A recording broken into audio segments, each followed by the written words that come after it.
Today, we discuss tiers and strategy at wide receiver, possibly the most important position in Superflex these days. We'll discuss whether or not it's that or QBs. We'll discuss tiering up, tiering down, trading in between tiers, as well as how our strategy at this position is ever evolving. Stick around for all that actionable information and more.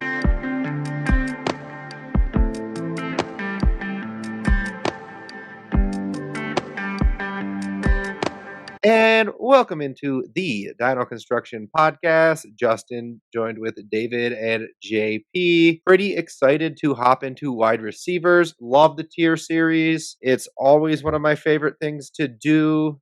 Wide receivers, pretty much the most valuable position at this time. Crazy when you look at keep trade cut, how high most of these wide receivers are. So very happy to hop into this. Any fantasy updates for you guys? David, we got a matchup coming up this week. Anything else we need to know about your fantasy life? I think maybe I need to retire from redraft. I'm looking things over and I'm like almost 80% win percentage on Dynasty teams I'm competing, but I'm like 40% in redraft right now. And that does have a lot to do with one really bad team where I drafted like shit. It's like 1-6. It's maybe the worst redraft team I've ever had. But still, a solid Dynasty team's not very good redraft year. Glad you're just giving Dynasty advice then. JP, what about you? Yeah, this is the first year I have not done redraft. The only thing was really the Scott Fish Bowl and the underdog best balls. So I'm kind of sticking there. Maybe you can join me, David. But yeah, so far I'm pretty happy with the Dynasty. I have a couple of leagues where I'm a top 2 scorer and I'm not even a top 3 seed. So that sucks. But hey, it's only going into week 8 here, so we still got time. Yeah, pretty good week for me last week too. I think I went 14-2. Love to see it. So moving along to wide receivers, we're going to talk about strategy right off the bat. So last week we reintroduced our community question. So this is where we want to talk about wide receivers, but something we really believe about on this podcast is we don't know that much more than everybody else out there, right? There's probably a lot smarter people you could listen to, but honestly, I do this podcast mostly just to sharpen my process. I am a phenomenally better Dynasty player than I was before because I have to talk through every single week how my strategy and process should be changing. What type of moves should I be making? Should we all be making? Do this for me. I hope you guys get something out of it.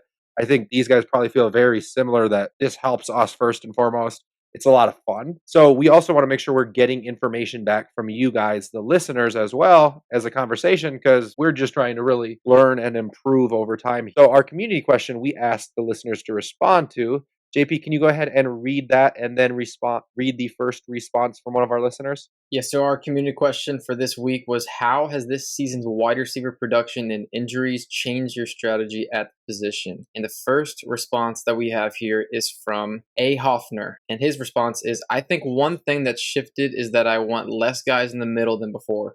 More studs and duds approach. It feels like a lot of positions are moving that way, but wide receivers were the last. Now, my initial thoughts to this is it kind of depends where that cutoff is. I think if you're talking about like top 6 wide receivers, yeah, Chase, Puka, Amon-Ra, Justin Jefferson, CD, and Puka, like these guys are all still really, really good. But I'm looking, honestly, there's a lot of back-end wide receiver ones, that 7 to 12 range, that have not been that great. You know, you look at A.J. Brown, Ladd McConkey, Brian Thomas Jr., Nico Collins. That's 4 guys that I know in redraft, on Underdog, and even in Dynasty leagues, they're value between wide receiver 7 and 12 or so. Maybe A.J. Brown's slightly lower because of his age in Dynasty. I think you could also miss out on some guys like the JSN and the Igbuka. But honestly, if you do kind of narrow down to those top 5 or 6 Dynasty wide receivers, I think I do mostly agree. But my question would be to him is just, where do you draw that line? But what do you guys think? Yeah, it's fascinating. And if you look at shout out to, Scott Connor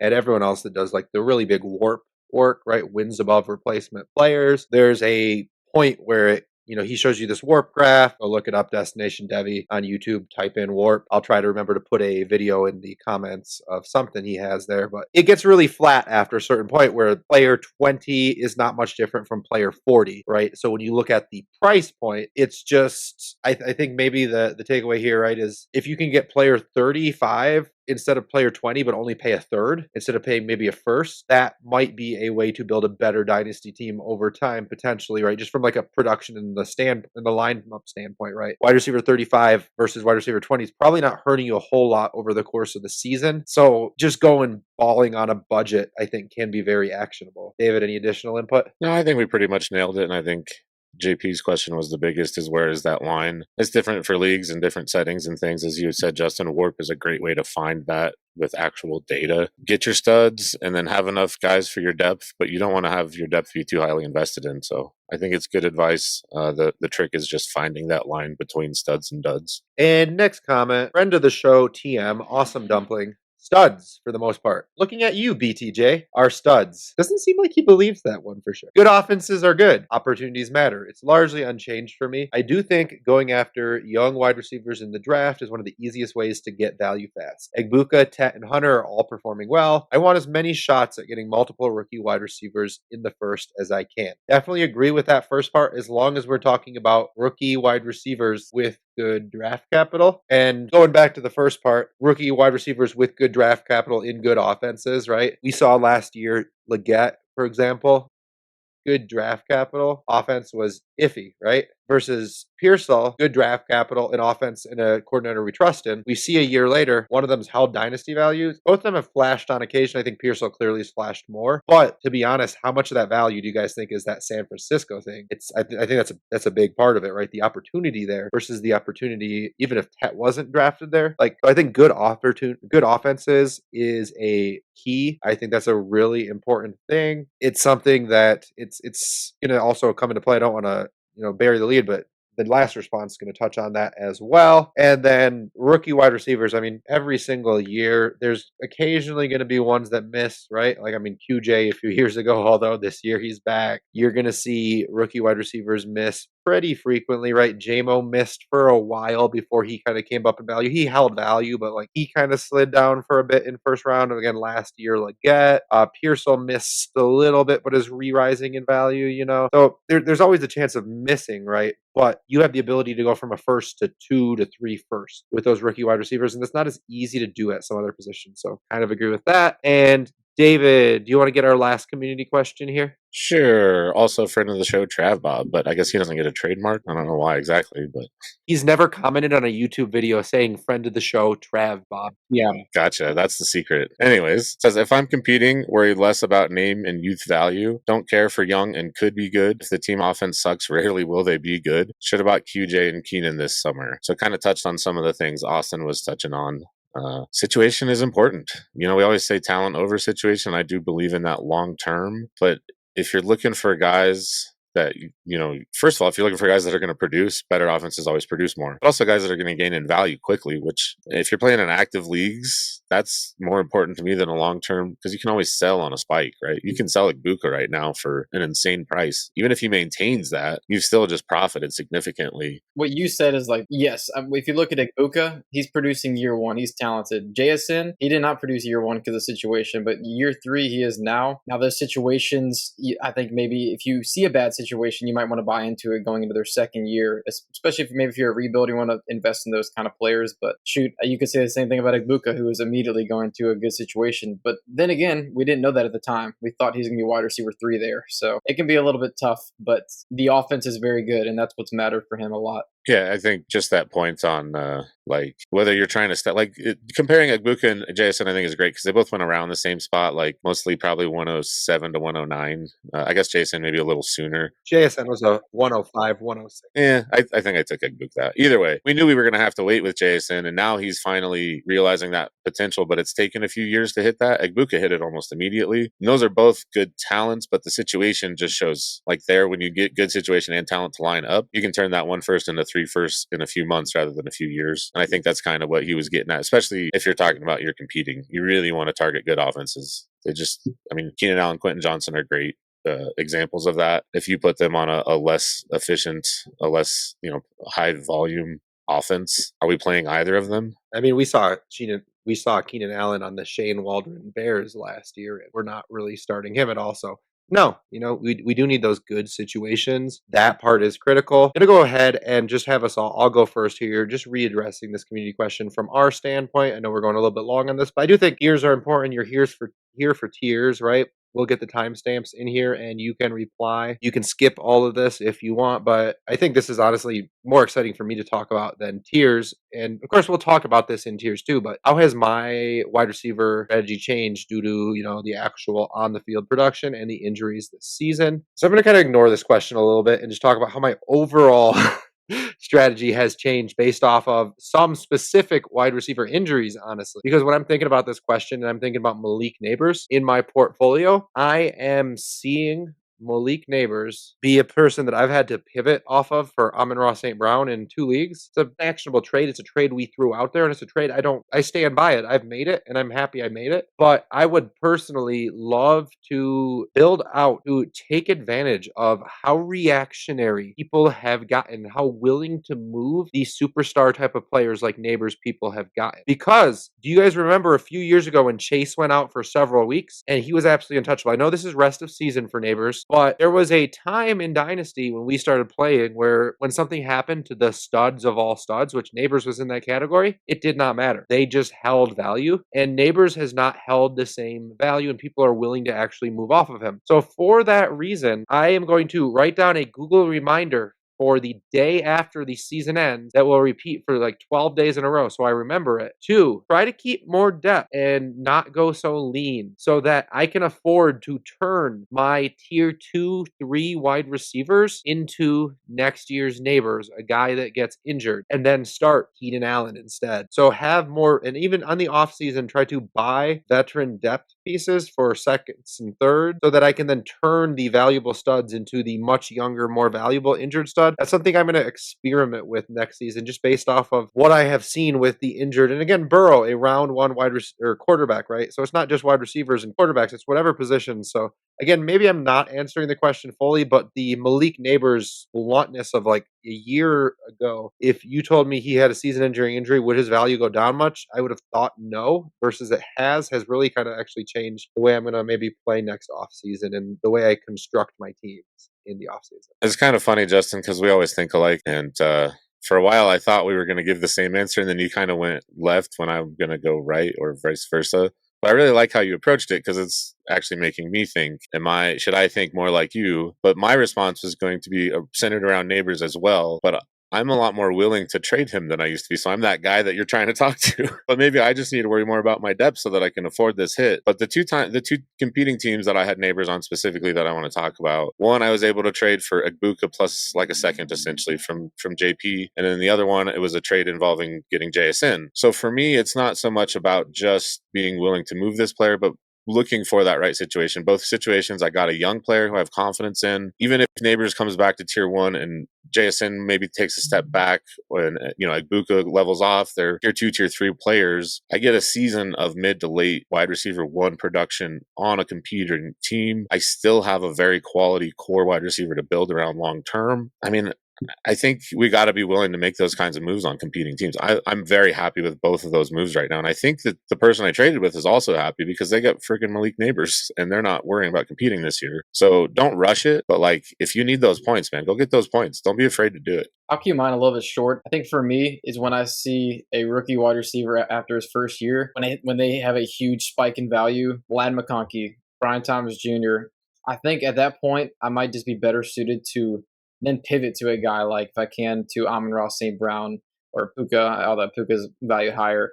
I just think that there's a little bit of volatility there, and we are seeing, like we mentioned with Keenan Allen, it's a situation that matters so much. And then there's guys like Jason after his first year, Roma Dunze after his first year. These guys that we believe are very talented, and they've lost half their value. I just want to buy into that also, because it sucks holding the Brian Thomas Jr. bag a little bit right now. Same kind of, not as bad on Lad, I'd say, but still kind of does. He lost maybe close to half his value, if not a third of it. So I think it might be a little bit different when it's a guy that's expected to be great, like Jamar Chase, your top 5 pick, and he's great right out the gate. I think that's a little bit different because the team is so highly invested with a top 10 pick. But yeah, that's kind of my biggest takeaway so far. All right. I'm sure we'll probably talk a lot more about how our strategy has changed when we're actually talking about the players and how they've moved. So we'll move on from this question. The question we have for next week, for anybody who wants to have their name read by it. And if you comment in the YouTube comments below, we would love some fresh blood in here. So as much as we love the friends of the show, we'll get in you randos well before we get in the friends of the show. So would love to hear your opinion on this question. How has this season's tight end production injuries changed your strategy at the position? Again, how has this season's tight end production and injuries changed your strategies at the position? So we're going to go ahead and pin this comment on YouTube. You can also reply to us on X at DynoConFF or email us at dynoconstructionff@gmail.com. Would love to hear from all of you. So, moving on from community questions to tiers. So, tiers, again, important. Why do we tier players? Real quick, David, if you don't mind just giving the 20-second answer and then reading tier 1 for us. Yeah, I mean, for me, it just makes it a lot easier to make moves in bulk. Like you're grouping players together, so you can kind of treat them as the same piece in trades. It makes it easier to sparse through like 3 for 4 kind of deals too, in my opinion. I think it's very important when you're trying to squeeze value onto a roster to understand who's close in value and where the breaks are. And looking at our tiers, JP, can you go ahead and read tier 1 for us here? Yeah, we got the cream of the crop here. We got Jamar Chase, Puka Nacua, and JSN. And these are the 3 players that are all ranked top 4 in points per game. The only one higher is Rashee Rice based off of just one game. But Puka Nacua at 23.1 points per game, that was at 26.8 before he left week 7 with an injury. He has been phenomenal. Jamar Chase, I hope you guys bought low because, wow, he's right back on track with Joey Flacco there. And JSN, he is probably the most shocking one for maybe some people, but he's producing at such a high level right now, and he's a stud. Yeah, I kind of want to just talk. I mean, we'll talk about these players more in general, but an observation. The first time since I've made tiers playing Dynasty that no Justin Jefferson, no CD Lamb in tier 1. Kind of weird. At least no Justin Jefferson. I guess Lamb might have been tier 2 when I started. Yeah, it is. It's not that we don't like Justin Jefferson. It's not that we don't value him as a round 1 dynasty startup. Maybe part of it is ageism. And like, honestly, this is possibly going to be one of the best tier 2s we've ever had in some ways, right? When you have Justin Jefferson still he'll be 27 next year. He's 26 right now. Are we looking ahead too much and moving him down there? It's just, I can't say that I view him in the same value bucket as I view these guys. Part of it's the QB situation and the value, right? CD Lamb, the QB situation, the production's probably there, but it's just the age. Going into 27, we don't know what the drop-off is going to look like. If you can de-risk and get into wide receiver 3, 4, 2 in points per game for very little, like if you can still, because the Jetta's name is there, get JSN straight up, get a better producing, younger wide receiver, I would personally recommend smashing that. Feel free to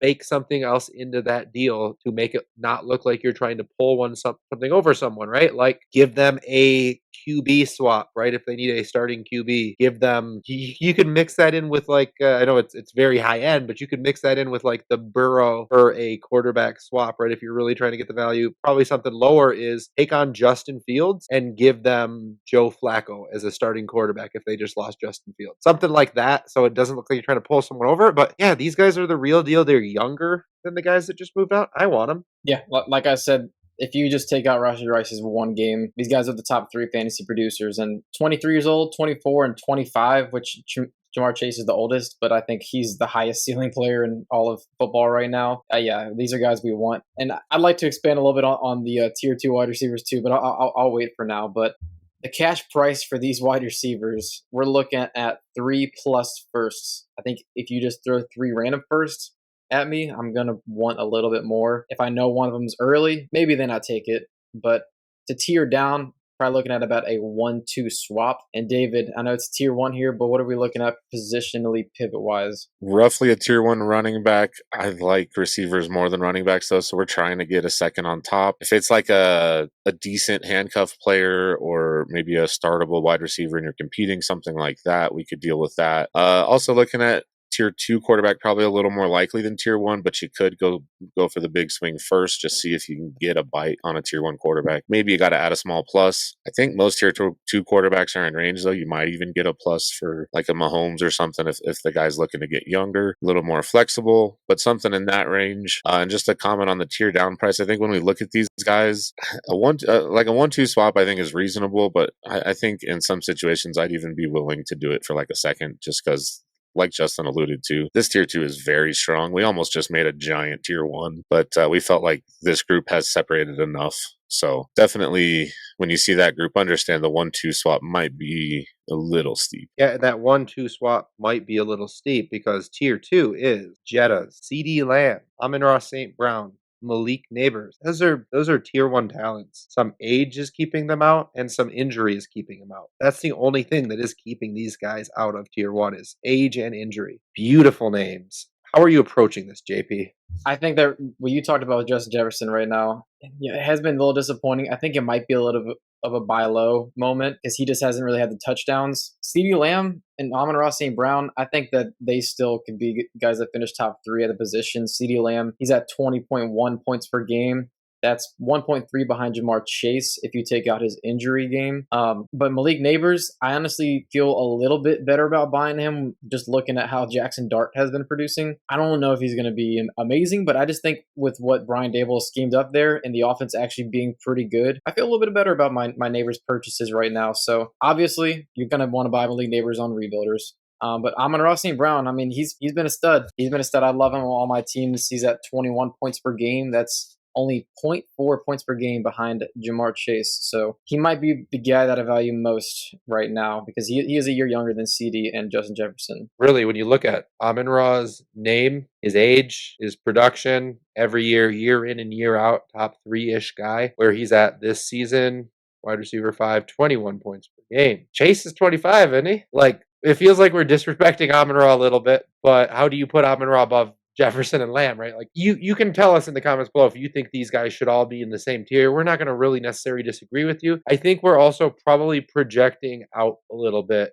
not just production, but value to next offseason. Do you kind of agree with that, David? Well, yeah, I mean, it is Dynasty we're playing here. And I think the main factor here is when you look at the top 3 guys specifically, I think what separates them is not only are they young, but they're producing at a league-winning rate right now. I know Puka's hurt, but we expect that to continue when he comes back. We're a little worried about Jamar for a while there. It seems like Flacco's at least willing to just chuck it to Jamar. That was crazy, 23 targets last week. I think the first time that has happened since early last year, I want to say Garrett Wilson had a game like that. But it's just a couple of years, and it's not that much in value. And when I say we debated having a 7-player first tier, we really did, which is just huge. But like these guys are very close. We just felt like getting a couple years plus the league winning season they're already putting together made them a little bit more valuable than this group. But these guys, like we're about to transition to and talk cash price, might as well just do it now. We're still talking 3 firsts. You know, we just said 3 plus a little plus in tier 1. So we're very close in value. If you can do a 1-2 swap to go from a tier 1 guy to a tier 2 guy and you're competing, smash that all day.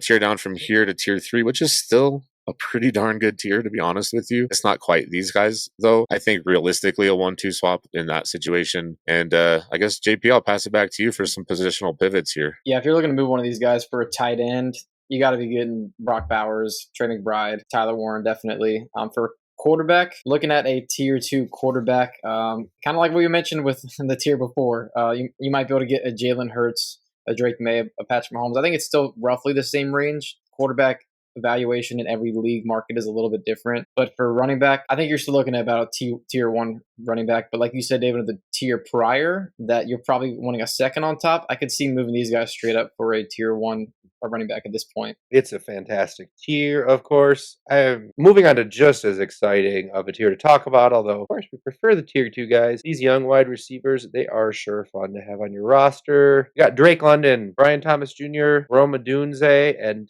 Emeka Egbuka.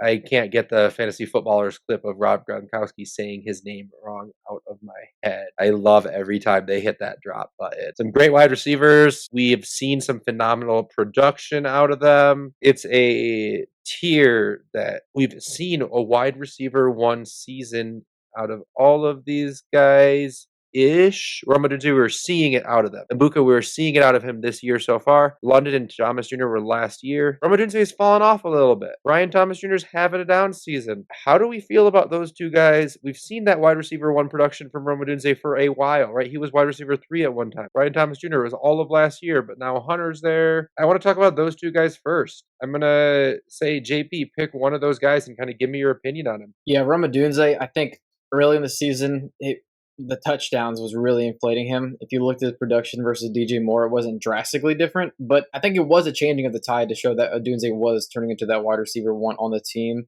Now, I think the last 2 weeks kind of make him a buy low at this point. I don't know that you can do it anymore, but I mean, he's only 23 years old.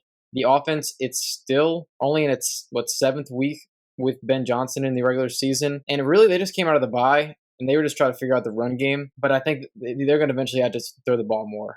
And Odunze, he's been targeted a lot in the red zone. I know he can be inflated by touchdowns, but that's definitely in his tool bag. So I definitely think he firmly belongs there. I think Ibuka is probably my highest value guy in this tier, just to say. Yeah, and I'll go ahead and talk about Thomas, but I just want to touch on Odunze. I think he's an excellent player. Like JP said, it seems like he's becoming the alpha. That offense seems to be progressing pretty well. He was a little touchdown dependent at the beginning, like JP touched on, and I think that's probably why we're seeing a little bit of a dip in fantasy points over the last couple of weeks. Touchdowns are going to keep coming. He's their guy. I'm not worried about it. Would love to see a little more consistency on the yardage. He's only had one game over 100, but I think he fits right in here. I'm willing to buy him for around these prices. I do prefer a Mecca in London, just straight up, but I think this is a very good tier. But I'm supposed to talk about Brian Thomas Jr., so let me do that for a minute. Look, it's been a very disappointing season. He's wide receiver 39 in points per game, 32 in total points. But he's had at least 6 targets in every game. He's had a couple of double-digit target games. They've just missed on a few, and I know you don't get fantasy points for just missing, but you think those are going to start connecting soon. He's only got 1 touchdown, but it was it was 2 games ago. Sorry, last week was their bye 2 games ago.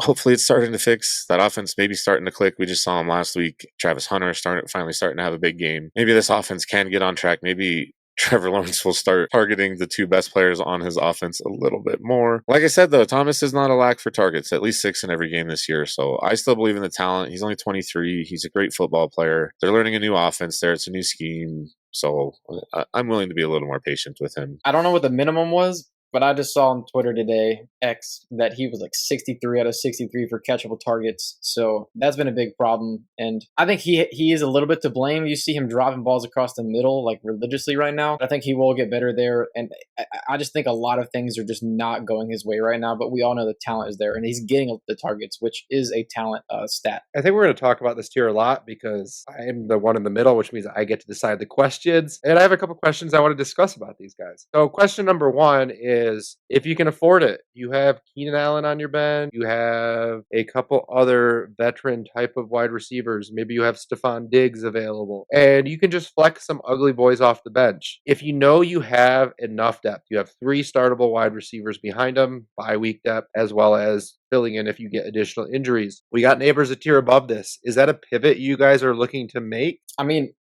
that is kind of tough. I think that if you go acquire a guy like Keenan that is producing, it honestly might be a very good strategy because the difference between Drake London, maybe Brian Thomas Jr. and Neighbors might be a full first next year. So if you can get that straight up right now, for somebody that's needing to contend, it's probably a good process, and we can buy cheap veterans. So no, I think that I probably would. That's a really good question. I think the short answer is yes, but slightly longer. The one I hesitate slightly on is Ibuka, just because we're seeing a potential league-winning season. We've seen Evans now get hurt. Godwin's really battling with his health. He's been the guy, and he's looked very good. And when you're the guy in that offense, you're putting up a lot of points. I still think I'd probably have to do it if I've got the depth, just because you are getting a better player. And I don't ever see Ibuka passing Neighbors on many rankings lists, So I think, like I said, the short answer is yes. But if I'm competing, it's just really hard to trade away a 22, 23-year-old having this kind of season. You know what I mean?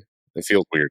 And the other question I have here is just a genuine one of, does Brian Thomas Jr. belong here for 2 reasons? Number 1 is just how much of that production we did see with Mac Jones. And number 2 is, if we are we willing to buy him at this price?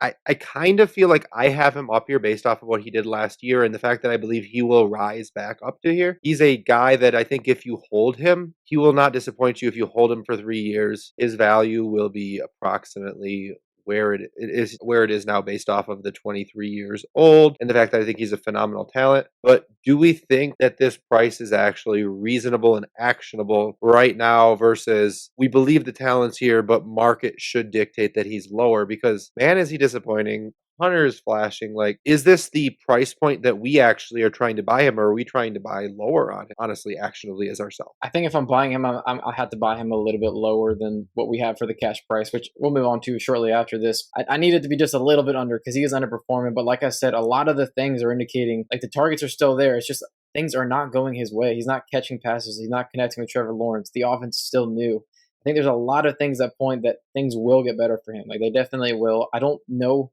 what the injury update is today. I should have looked. We got a lot of wide receivers to talk about though. But if the news is good and he's going to be playing, then yeah, I think he probably belongs here. He's right on the cusp though. I've been debating it for the last day or so. I think for me, I'm kind of going to flip your question. I don't think I can sell for less than this price because I do believe in the talent still. So if someone's only willing to buy at a discount, I got to hold. But if I can't pay this price to buy him in the middle of the season if I'm competing. I'm trying to get him at a discount if I can, or if I piece together some things that technically add up to this price, but it's more junk than good stuff. You know what I mean? Like if I can work something out like that, sure. But if I'm a competitive team and I've got 2+ first to burn, I'm not trying to spin it on BTJ right now. Technically, the value I'm offering you for Brian Thomas Jr. is 2+ first, which is what we have as the tier 3 buying price. So yeah, if you can piecemeal together 2+ first. So I only have 3 hard tankers in Dynasty, and I have 0 shares of Brian Thomas Jr. I would love to piecemeal together 2+ firsts of value for him. In fact, 2 of those teams I have TJ Hawkinson, and I'd love to try to get approximately a first or like a 1-2 swap of value for TJ Hawkinson into the deal, right? Taking some old garbage and putting it into something young. Love that. The tier up 1 price we have is a 1-2 swap, as of course we previously discussed the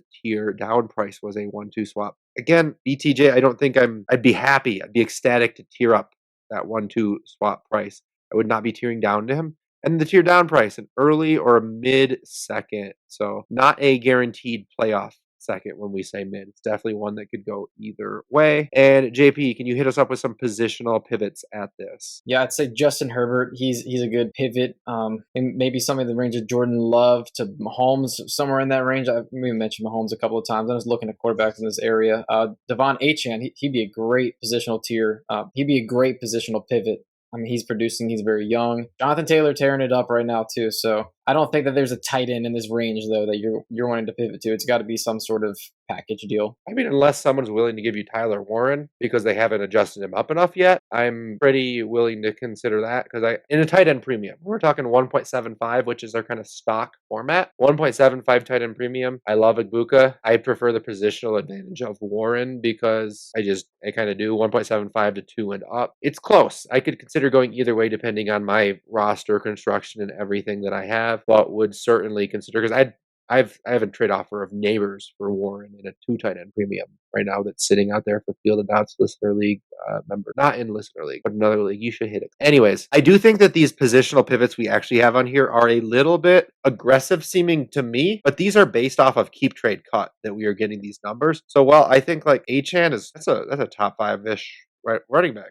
Taylor, it's a top 5-ish running back. We're talking almost top 10 wide receivers, right? But wide receivers they're the lotion that gets deals done, right? They're what makes things happen. So try to get that, aim high with that value and don't be selling low on. That being said, I might be able to pivot a little bit lower with Brian Thomas Jr. Thinking like if Bucky Irving comes back as healthy for a few weeks, though you probably have to buy him before he's healthy and producing, but I could see if I really need a running back, maybe pivoting to Bucky Irving from Brian Thomas Jr. but somewhere a little bit more running back 6, 7, 8 range. But yeah, aim high. And David, do you mind reading tier 4 for us? Suppose I could do that.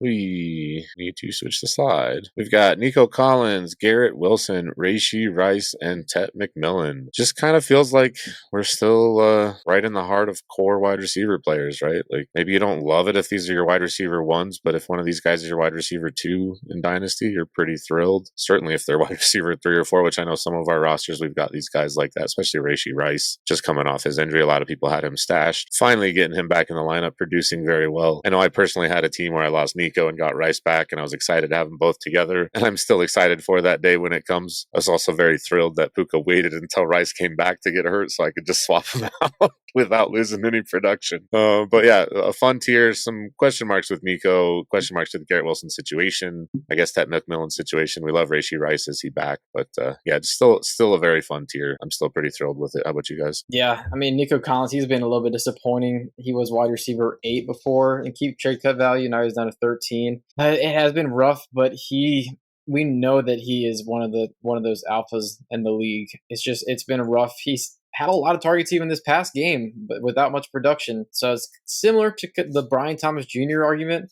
I think, to where we think things will turn around for a guy that we believe is very talented. Garrett Wilson, he's been really, really good this year. QB situation is just really up in the air. That's kind of preventing us from moving him up, but I could see him going up to tier 3. And then Justin and I, we both mentioned shortly before recording, like, does Rashee Rice belong in tier 3? And what I'll say is this first game back was very buoyed by touchdowns, 2 touchdowns. Without that, he'd be at about 11 points, which we'd be like, that's fine, but that's part of what he's able to do. He had a fade touchdown. They trusted him in that situation. He came away with it. And then the little touch pass. And that was right up the middle, which I think that's more so like what Travis Kelce was getting. And now he's going to Rashee Rice because he's a bulkier guy. And like, I don't think they want to get that to Xavier Worthy because he's 60 pounds lighter.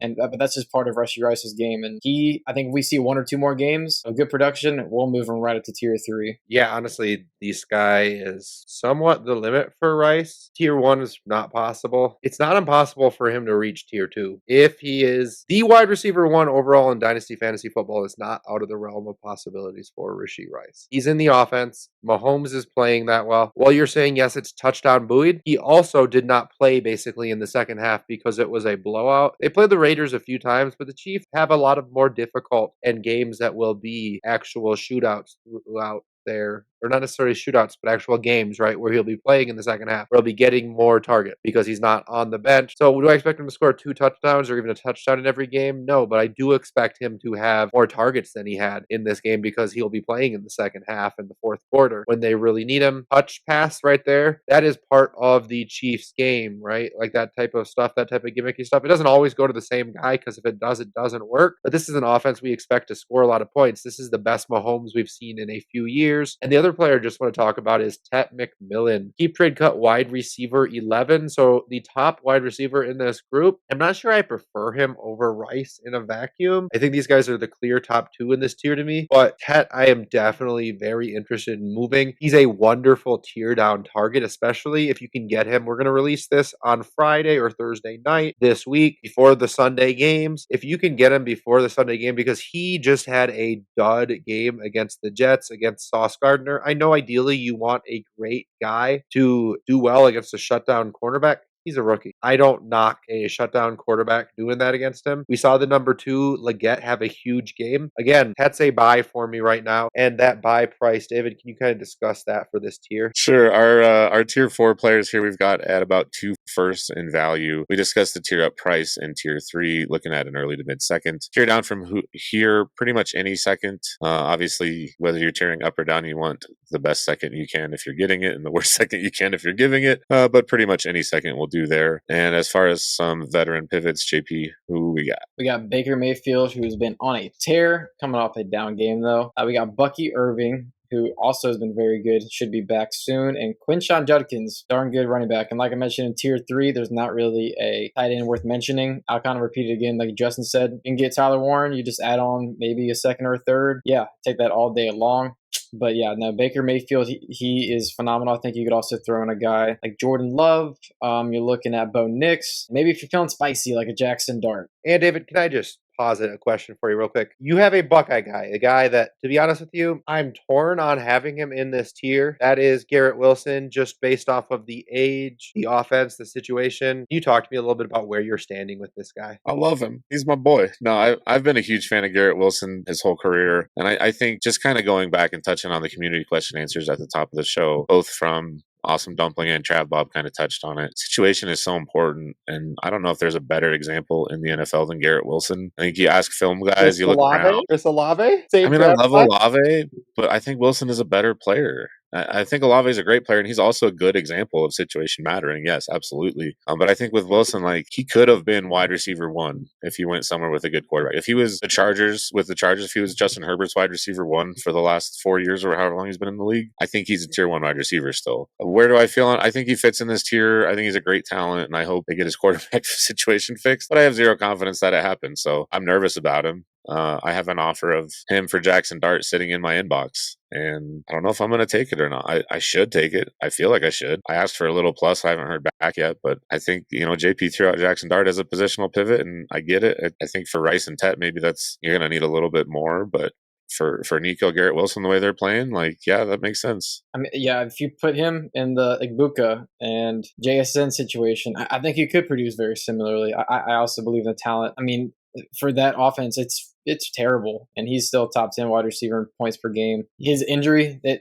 I hope it's minor. The bye week is lining up not this week, but next week, so we might only miss 2 games plus the bye, thankfully. But yeah, I mean, I think he belongs here firmly myself. All right, so moving on from tier 4 to tier 5 wide receivers, gonna be a tier that we are not quite as excited about. Guys that going into this season we probably thought were cornerstone assets in AJ Brown, Lad McConkey, Marvin Harrison Jr. George Pickens was not in the cornerstone asset conversation yet. We had discussions about adding more players to it, but this is everybody who ended up making the cut. 3 young guys and an old guy in AJ Brown. AJ Brown's been disappointing. He performed better last week, has been a little more of a diva. They've been throwing the ball more. I honestly don't mind him being a diva. I want you to be loud so you get the ball thrown to you. I have a huge exposure to AJ Brown. Please be needy. It's big for my program. But it's an interesting tier. JP, a lot of upside here. Pick the guy that you have as your biggest buy from this tier, because I think I know your answer. Could go with either one of these 23-year-olds,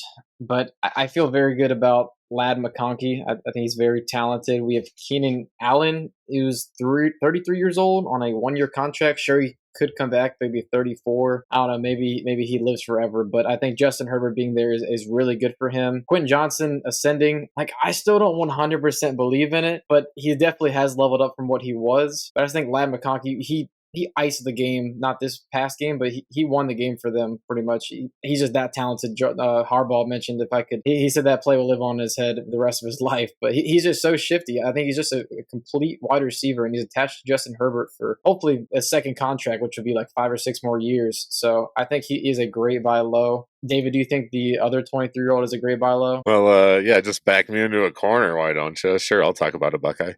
I do also think Lad's a great buy, though. I'll talk about Marv here. Look, he was a generational prospect. He's still only 23. His numbers look very similar. Freudian slip right there with the word project, David. I see what you're doing there, telling the truth. Yeah, honestly, it's true. He's turned out to be a project, which is unfortunate. But his numbers look very similar to Brian Thomas Jr. We're seeing a lot of targets. You'd like to see a couple more games with double-digit targets, but at least 5 in all but 1. Only, 2 touchdowns on the year, I believe. So you'd like to see a little bit more of that. There's still a disconnect with him and Kyler. I don't know if that'll ever get fixed, sadly. I do kind of wonder, though, seeing the offense with a little bit of life in the passing game with Jacoby Brissett. Maybe they look to move on from Kyler. I don't know what his contract's like. I don't know if they even can do that this year. But we've seen teams take big dead cap money to move on from quarterbacks that aren't their guy. So I wonder if they have a coaching change, they get a new regime in there, they decide to move on from new quarterback. There's a lot of hopium to get Marv to where I want him to be, but I believe in the player. Even if Kyler's the guy, I still think Marv's going to be a pretty darn good wide receiver. He just might be better in the NFL than for fantasy, sadly, and that's a reality we kind of have to face. Yeah, just going back to what you're saying about Garrett Wilson a moment ago, could be a very similar situation. Could be the wide receiver 1 in the NFL, theoretically, in the right situation, right? If Patrick Mahomes, Justin Herbert, Josh Allen. you imagine? No, because he would still just throw it to whoever's open because that's how Josh Allen operates. But Marv's open a lot and he could actually see it. So, but anyways, looking at price, a first and second, we're going to go and just look at that price, a first and second. And I just kind of want to visit my thoughts on that for these guys. Marv, I'm happy to pay that. Lad, I'm happy to pay that. If it's early, it gets questionable, right? Random or late, but certainly not top 3 or 4. Probably pretty happy to do that. Pickens and Brown is where that price point gets interesting. It feels like for both of those guys, we're paying for production and there's some risk. Pickens could go way up still or somewhat up. Question of how much, I guess. Brown, I feel like we're just paying for production and expecting to lose that second, and he's going to be worth a first in the offseason or next season, if even. Is Brown worth the bet at that price? I feel like the most I could pay for him is the first without the second. Are either of you guys actually willing to pay on the second for him because we haven't seen the production consistently? Yeah, I mean, situationally, right? If I have the need and the assets, I could see it. I would shop around to a few other guys first. I would see if I can replace the production without the first and the second, because you're not, like you said, you're pretty much buying the points here. So can I use my second, get Keenan Allen, and just be happy with that and pocket my first? I would hope you can get Keenan Allen for a second. I don't know if I'm even willing to pay that, to be honest, but I get it if you have, especially if it's a late second, which in this situation, I'm assuming we're talking mid to late. We're not talking early picks. I'm definitely not spending an early first plus on AJ Brown. George Pickens for me, he just kind of feels out of place here. I know he's a good player, but a lot of his production came without CD. I do think he'll come back down to earth a little bit, but he's 24. He's wide receiver 6 in points per game, wide receiver 5 in points. So I can't fault you for paying that price if you want to. I mean, if you just said that right there, 24 years old, wide receiver 9 points per game, it's like that's worth 2 firsts probably, but I'm not paying 2 firsts for him. I think I personally think it's appropriate for him. And you talk about the production coming without CeeDee Lamb. I will say this first 2 games, it was his first 2 games playing with Dak, and I think the connection has just gotten better and better. That defense is terrible. He's my bold prediction to finish as a top 15 wide receiver and looking pretty good so far. We'll see if that continues, but I just think they complement each other really, really well, and I personally would be willing to pay it. I do get your point, Justin. I don't know if I can do the second for A.J. Brown. Maybe if I felt like the first and second were both elite. It's just we haven't seen anybody else in this tier really be quite the hammer that he's been. I mean, he's been like a top 3 fantasy receiver, and I think he's probably been on most people's top 6 receivers for like best, if you're just looking at talents in the NFL for the wide receiver position. I know he's been in a lot of people's top 5s for a year or two, so he's just that good. And I don't know, maybe he'll get traded. It's weird with the Eagles offense being kind of feast or famine. I think if you have him in best ball, you're stoked because he goes off like every other week, but then he has a dud every other week. So it is rough with him. I do kind of agree though that I'm probably more like a first, and I might throw a third, but yeah, I don't think it's got to be a playoff first for sure. Yeah, I mean, honestly, I'm sitting here. I was just on my phone for a second because I was thinking about a league in which I'm with friend of the show, Awesome Dumpling, and I have George Pickens. He is somebody that I'd consider swapping out for Lad McConkey, honestly, because I think I wouldn't be surprised if Pickens finishes above Lad rest of season, but I like Lad's long-term prognosis better. Just Keenan will age out, and I think Lad will eventually be the one there. I think the offensive line will get healthier, better, and they will continue to draft and address that through free agency and depth moves so that even injury who doesn't take it back to this. I know based off of their first round decision last year to take a offensive lineman instead of Marvin Harrison Jr., that is a priority for this team. So for all those reasons, I think I prefer that pivot. I definitely do agree, though, that Pickens, rest of the season, I think he's going to produce high-end wide receiver 2 numbers. Don't think the wide receiver 1 will continue. Again, we discussed that price first and a second. Tier up 1 a second. Tier down 1 a second. David, I'm going to assume that a bit of advice still stands that if we're selling, we want an early second, and if we're buying, we want to try to pay a late second if you can get away with it. Yeah, hey, keep that one in the pocket for next time too. That's gonna be good advice to keep around. Does that also apply for firsts and thirds, just to try to help our audience? I'll double check my notes, but I think it does. JP, can you walk us through a few veteran pivots real quick? Yeah, we got a couple of high-producing running backs listed here right now. It's Christian McCaffrey and Josh Jacobs. I think long-term it's kind of hard to move him for Christian McCaffrey, but he's winning people leagues right now. Like you might look at some of the running backs we mentioned above, like Judkins or Bucky Irving also. And then a quarterback, I mentioned him before. The tiers aren't, there's not a huge gap in these receiver tiers so far. But yeah, Jackson Dart, I'd say CJ Stroud is right in there, and Brock Purdy or quarterbacks you can look at. But yeah, these are receivers that you might be wanting to move off of if you need production. So I could see these happening. Yeah, it's definitely a range where the pivots to me, if I'm moving Marvin Harrison Jr., if I'm moving Lad McConkey, it feels gross. I kind of don't want to make those pivots, those older wide receivers, but it's the value right there. So I'd probably be more likely to pay draft picks and hold the young wide receiver that I believe in than try to pivot to those running backs personally. But that's the range. If you don't have the draft picks, then you need to pivot. Moving on to tier 6. Tier 6 gonna have less sexy names, but still some guys who are kind of sexy. Zay Flowers, Travis Hunter. Sexy name. Chris Olave, Devonta Smith, Jalen Waddle, baby Waddle, baby Waddle, baby Waddle, and Jordan Addison. A lot of young wide receivers. This is A tier. We don't see a single guy that has the connotation old with them, but a couple guys that are getting up there in age, I will say. Just don't feel like it is. How are we approaching this tier, David? Well, I think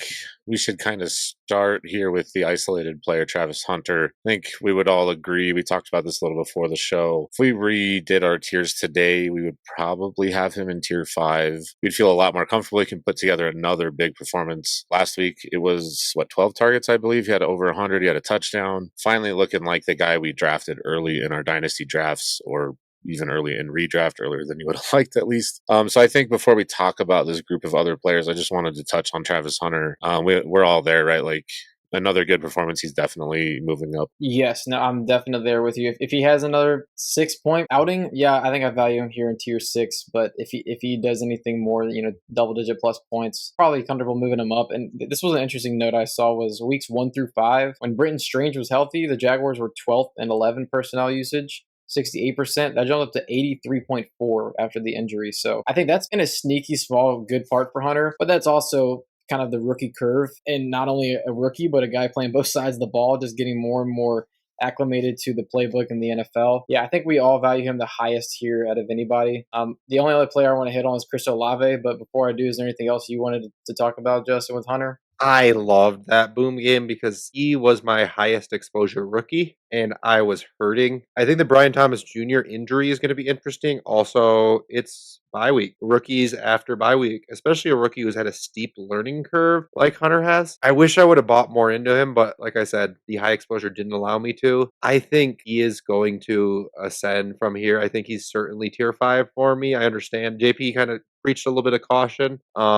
Which usually David and I preach a lot of caution. JP restraining us. We appreciate you, we've come full circle here. But yeah, it's just you really have to just consider the hype that will happen if he comes out of the bye week with another game. Tier 4 might honestly be in question if he has another 18 plus point game. If he scores another touchdown with 6 or 7 receptions. Yeah, I mean, my bold prediction was that along with the Pickens one was that he was going to overtake Brian Thomas Jr. in fantasy points. And I don't know. I still think that is kind of possible. And this offense, Trevor Lawrence has just not been good. So I think if we do see progress coming out of the bye week, it could be very, very important for both pass catchers in this offense. But like I said, I want to talk about Chris Olave, the other receivers in the tier. I do series like wide receiver 2s. I see Olave the same way, but I just think that he's really, really good at wide receiver 18 and points per game. I don't know if I wasn't as worried about the injury risk, but I think it really sticks out just how many first read targets he's getting and how many targets just in general. I just think that he's probably the most talented player here outside of Travis Hunter. I think he's got the highest ceiling, and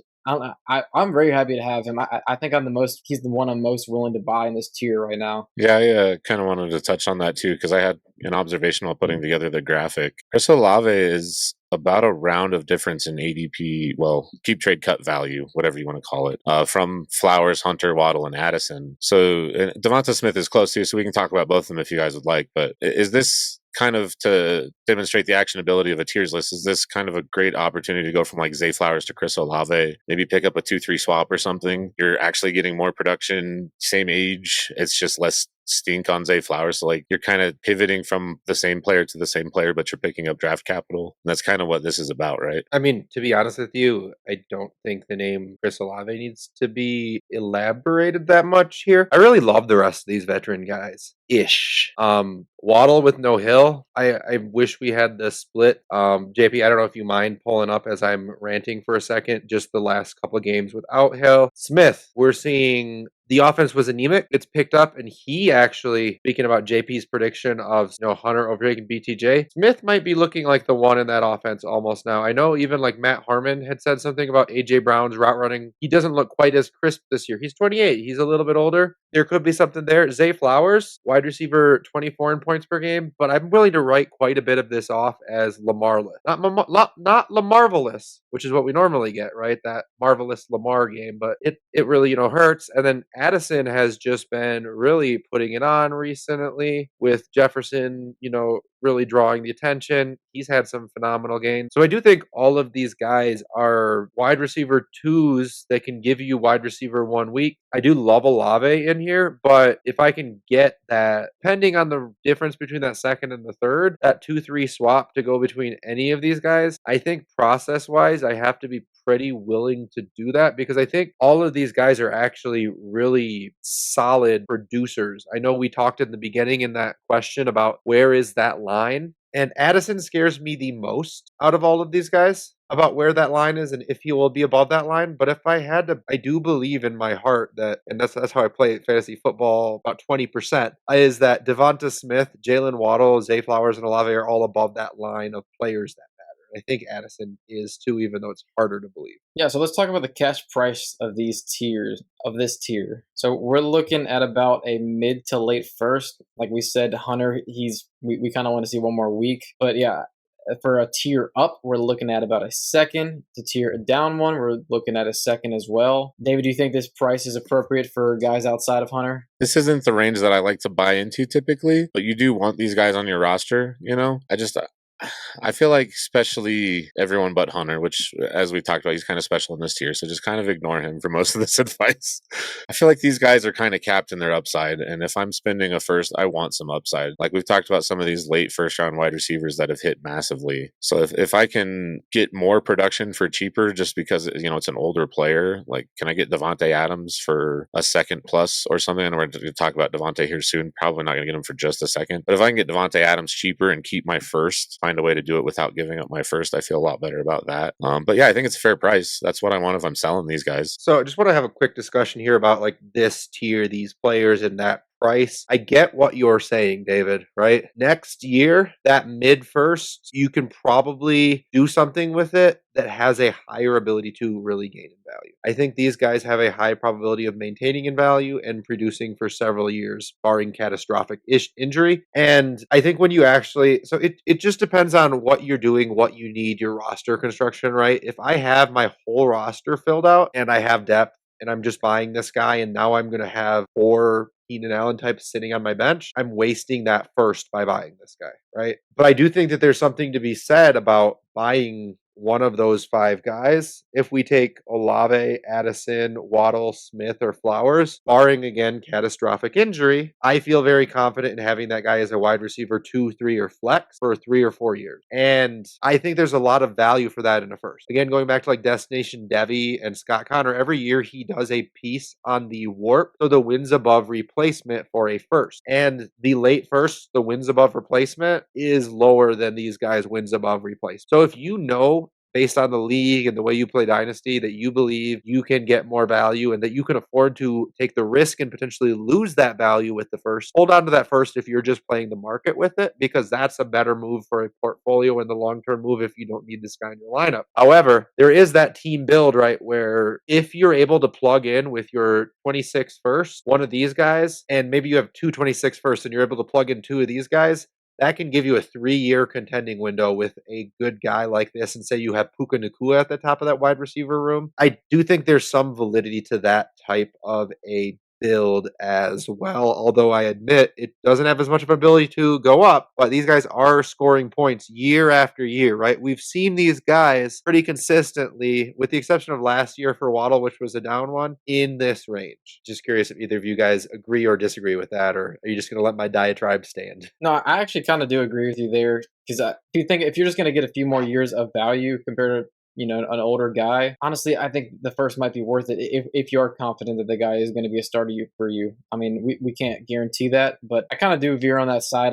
I moved in our next tier. I'll talk about it in our next tier, but I made a trade just to get younger, kind of with that same thought process that you just had there, Justin. Yeah, I guess my like I said, you need some of these guys. Like you don't need specifically one of these 5 or 6 players, depending on where we're putting Hunter. But like you need some of these innings eaters, if you will, guys that you can plug into your flex or wide receiver 3 or whatever, and you can count on. But man, if I'm spending that first, it's just about what I can do with it, what I'm giving up, the opportunity cost, right? If I don't have that first anymore, everybody wants a first. Not everybody wants a Zay Flowers. They're different in their trading ability. So yeah, if my team needs a plug-in player and I've looked around, I can't get a cheap veteran or they're not cheap enough for me and I've got to spend up to get the whole of my lineup replaced, I'd much rather spend up for a guy like this than, a guy with less of a shelf life. It's just not where I'm trying to go. I'm not saying don't do it at all. It's just not my preferred way to spend my money. I'm going to try and do some other things first if I can. Yeah, I hear you. And it's not every team, like I said, that I'm trying to do that. Just think that there's some validity to doing it in certain situations. So I think we agree that it's not the first thing I'm trying to do either. Now, moving on, especially try to send that first for these guys right here instead. Marvin Harrison Jr., George Pickens, Lad McConkey, A.J. Brown. Maybe someone's down on him, right? Marv's on a bye week. See what you can make happen. So agree with you there. It's not the first thing I'm trying to do. Just think it is a valid move to do on occasion. So that is tier 6. Moving on to tier 7. JP, can you read that one for us here? We have Jordan Addison. Oh, no. Well, I'm looking at the wrong tier. We have Quentin Johnston, Ricky Pearsall, DK Metcalf, T. Higgins, Xavier Worthy, Devontae Adams, and Matthew Golden. That's what I have here. Do we not have him in here? Yeah, he's in there. Oh, he's in the graphic. Okay. And Matthew Golden. So this is quite the mix of youth and age. It's kind of the last guys that we're like real interested in. I mean, the honorable mentions, there are definitely some older guys that are producing.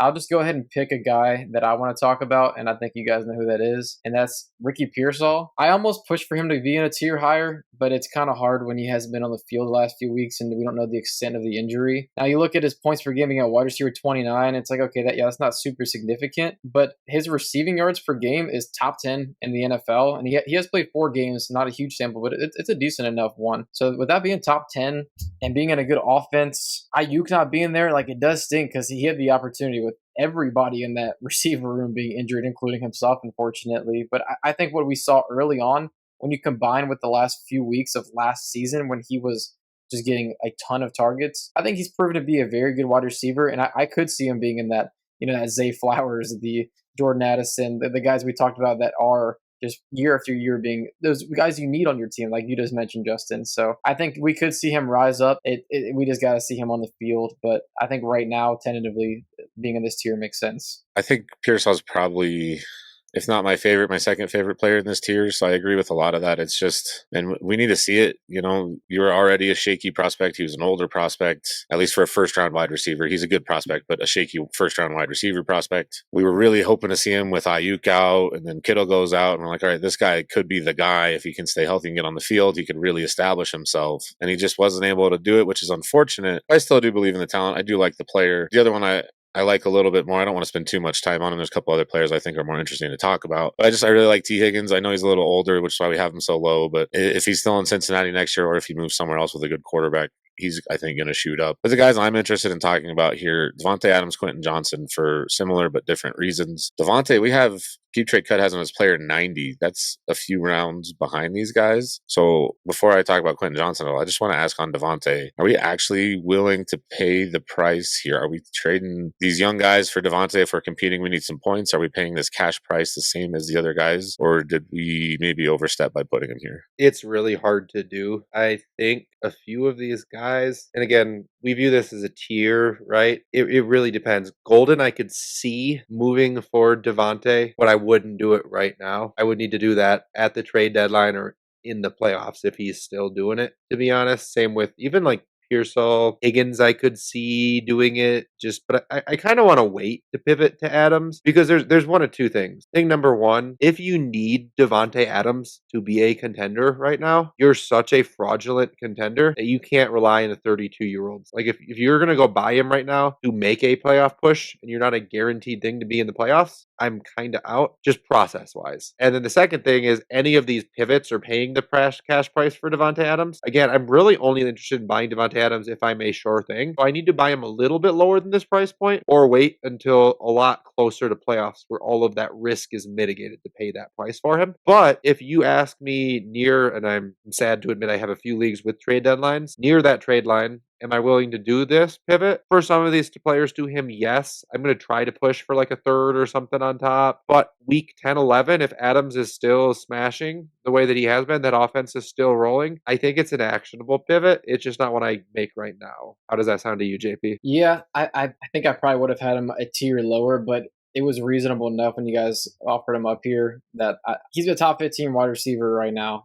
And that offense is really good. Stafford is on a heater, so I don't think I'm moving. Like, I don't think I'm paying this price for him, but I don't think I'm moving him for just an early second right now on a contender. So I think he's right on that line. So I think that makes a lot of sense, though, Justin. Wait to buy a Devontae Adams. Wait to buy a Debo, a Keenan Allen, because these guys, they could have terrible injuries, and you're buying them just for the production. I would argue differently on like the Keenan and Debo, and I'm not saying wait to buy a Devontae Adams either. I'm saying wait to buy a Devontae Adams for this tier price that we're saying is we're paying a 1-2 swap or early second. I'd even consider paying an early second. Not if I know it's the 201, I don't think could I do for Devontae, because I know that 201 very often can get turned into a first. But if there's the 201 is guaranteed and it's an early first that's competing for the 202 to 204 range, I'm okay with considering paying that for Devontae right now. The 1-2 swap, I'm not willing to move a first in a deal for this guy right now. Probably, but I guess if I'm getting a second back, like at the cash price, it depends on where they measure in. Maybe I'm actually willing to buy Devontae at that.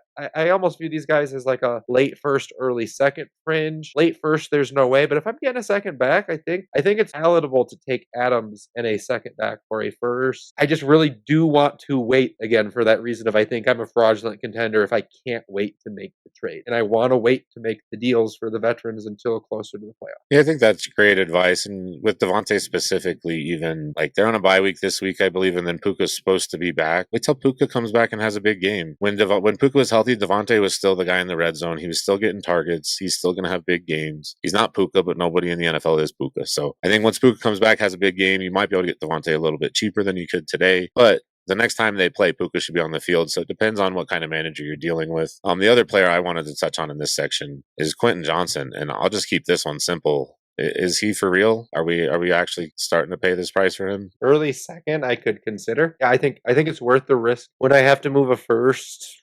I'm okay. I don't think I can do it. I prefer in this range DK, Higgins. I'd be happy to pivot off of Worthy to Johnston, but I feel like I need a plus. Golden to Johnston, I think I prefer Johnston. And Johnston versus Pearsall, I think is pretty close to a coin flip for me, but I think I might prefer Johnston because he's producing better right now. It's fine. Maybe I have take lock. I just don't think I'll ever really believe. I'm right there with you, Justin. Like the early second, yeah, the risk is worth it. And I think us having him in tier 7 says it all because he's wide receiver 10 in points per game at 24 years old. Like that's where George Pickens is like the same age and producing the same, but he's a few tiers higher. But it's just we have not seen him be really good for a couple of years, and players can get better. But yeah, we aren't buying him as a wide receiver 1 in fantasy football. I think the risk is worth it just largely because he is attached to Justin Herbert, one of the best quarterbacks in the league. I do want to kind of reevaluate what I just said though, because when I'm like thinking through this in my head, I want to say like, yeah, the man's not even the wide receiver 1 in his offense, but here we have T. Higgins, other wide receiver 2s in the office we've seen, Brian Thomas Jr., JP joke, right? AJ Brown, another JP joke. Or that was a me joke, I guess. But, AJ Brown / Devontae Smith. We've seen multiple. And then we have Devontae Adams right here. We have Xavier Worthy in this tier, right? E. Higgins in this tier. So lots of second best wide receivers. Do you guys believe in Justin Herbert? Because I do. I believe in him probably more than I believe in Matthew Stafford long term, although I guess Devontae Adams is not a long term play here, right? I believe in him about as much as I believe in Herbert, or Burrow, having Higgins up here. I believe in him more than I believe in Hurts as a passer supporting weapons, and we have both of those guys above this tier. So I think we should be in, and we just are, because Keenan's gone, right? They might draft someone else. Maybe Trey Harris takes some more work, whatever happens. But Johnston has shown he can do things. So I want to say I'm just wrong, but maybe I'm okay being wrong. I think I am okay being wrong. My concern is the consistency. He's only had 2 games with more than 5 catches. He's touchdown dependent. He's got like, I think, 5 touchdowns on the year. I think he's worth the risk, like you guys were saying, if it's a second round pick. I'm a little concerned. There's so many mouths now. We got Oronde Gadsden now, stepping up. He's flying up in value, especially, let me tell you what. But that makes 4 guys, 4 pass catchers that we feel are regular starters. Now, we do trust Herbert, but it's very rare that an offense can support 4 quality fantasy assets like that. I don't know. I'd rather be wrong on someone else personally. I think this is where he should be valued, and I understand if you want to value him a little bit higher. That's just like we were talking about earlier, preaching patience. For someone who's shown so much bad, I need to see more good before I flip my switch personally. Yeah, I'm right there with you. I think we've pretty much hammered this tier, but I'll just mention Matthew Golden real quick. He's sitting only 7.9 points per game, but if you look from week 4 on, he's at 10.6.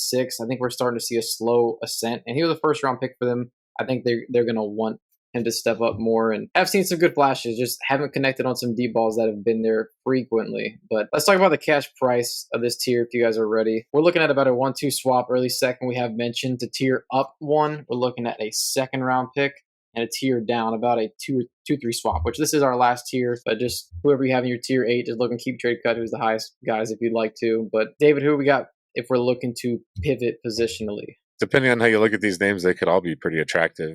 George Kittle, Daniel Jones, if you're looking for some points. If you just still believe and you're trying to buy low, hopefully Travion Henderson we have as a running back pivot from this tier. All of these can probably get done, but you might have to add, especially to get to Danny Dimes, which is weird to think that he's probably the most valuable of that group right now. You told me that at the beginning of the season, I'd have said you're crazy. It is kind of crazy. And honestly, I'd smash getting Jones and Hendo for any of these guys, and then just figure out how to backfill. So we're going to, after this tier, we're going to fly through some stuff. We're going to skim through, not really talk as much about what we're paying for any of these guys, but we do just want to pay some homage to a few honorable mention positional players at the wide receiver position. So we have producers and we have stashes. So David, can you just go ahead and read the producers, of course, we are interested in, and afterwards we'll have JP read the stashes with the general price we kind of discussed earlier. Yeah, we got Keenan Allen at 15.9 points per game. Deebo Samuel 15.7, though Deebo is injured, so be sure to monitor that if you're buying him. Michael Pittman Jr., who to me kind of stands out in this group because of his age, at 14.6 points per game. Portland Sutton 14.3, Stephon Diggs 12.1. Though Diggs has been coming on lately, he's a little inconsistent in that offense, but still has shown signs that he might be able to put it all together and go on a really strong run in the second half. Keenan Allen sticks out just because he's 5th in targets. I feel like he's pretty stable. But let me go ahead and move on to the stashes. Luther Burden for a mid-second. I'm buying him for that price. I've actually bought 2 shares this in the past week. Chris Godwin from the early to mid-second. We saw him be a top 5 wide receiver before his injury last. Yeah, I mean, I'd say I wouldn't do 201 like you kind of mentioned about a player earlier, Justin. Maybe not 202, but I'm looking at 203 to 206. I think I might be willing to pay for a guy that we've seen be a wide receiver 1 before. But that he was going before Igbuka broke out. I know there's an Evans injury. I know we're trying to just go right through these, but I think it's kind of irresponsible to go too early on that. Go later, go mid to late, in my opinion. But I don't know if you disagree, JP. I mean, I think I would pay a 204 for him personally. I just think he's very good. I think with Evans' injury, if he is out the door, I think it could both be Igbuka and Godwin be top 15 potentially wide receivers. We've seen it happen on this offense and other offenses before, and Baker's just a baller in my opinion. But I can understand with the injury concerns. Jaden Reed, we're looking at a late second, speaking about injury concerns. I think it was a Jones fracture, or was it a Jones fracture, David, just to hit it real quick? I think it was, yeah. Well, he also had his collarbone, though. His collarbone was still keeping him out, but it's giving his foot time to heal. Yeah, that is a fluid wide receiver situation with Dobbs and Watson in their contract year, so he's worth the swing for his age and his talent for a late second. Brandon Ayuk, he has 2 top 15 fantasy finishes on his resume. We just talked about Devontae Adams at 32 years old at being just inside the top 15. being worth an early second. So, I mean, Ayuk, he's younger and he's had that potential. And Jalen McMillan, we're looking at any third. Mike Evans, we just talked about, has the injury. Jalen McMillan, if you're the wide receiver 3 on Baker Mayfield's offense, that could still be a guy that you could flex in a pinch, and he's very young. Definitely some fun names. Love talking tiers. So again, going to go ahead and just show it all on the screen here as we sign off here. Love talking tiers. Please answer that community question down below. That's honestly huge when you guys engage with us in the comments. Best thing you can do, hit like, hit subscribe, comment. Specifically, comment by answering that community question for you boys here. So thank you for joining in for another episode of the Dyno Construction Podcast. We hope you found this as helpful for you as it was for us. Please remember to like and subscribe wherever you listen or view. And from all of us here at the Dyno Construction Podcast, until next time.